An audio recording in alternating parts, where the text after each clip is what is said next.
just for you. Today we're embarking on a deep dive into strategic innovation management.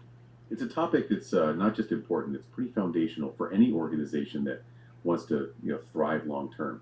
We've got this comprehensive literature review as our guide, which gives us a really solid academic base to work from. Our mission, simple really, unpack these insights, distill the... Oh, hey, I think our listeners got something to say.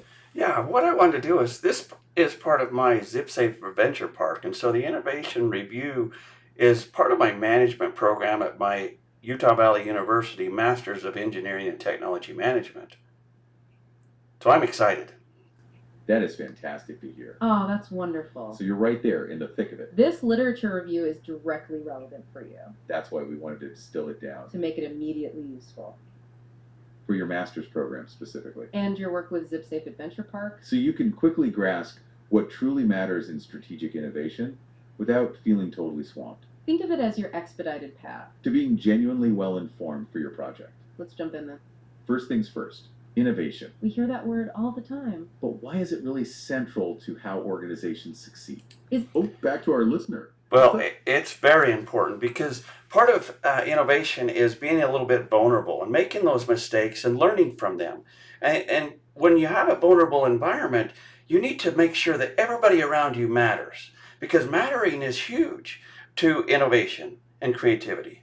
That is such a crucial insight, and it really connects to a lot of what the research points to, especially around organizational culture. Absolutely. You've hit on something so foundational for ZipSafe Adventure Park and for any organization. When you talk about vulnerability and making mistakes, that immediately brings to mind concepts like psychological safety. Which is absolutely essential for creativity and for fostering a culture where people feel safe enough to try new things. And that idea of mattering, of everyone feeling valued and heard, is directly tied to organizational learning. If people don't feel like they matter, they're not going to share those ideas. They're not going to be vulnerable, which then inhibits the flow of new ideas and the ability to adapt.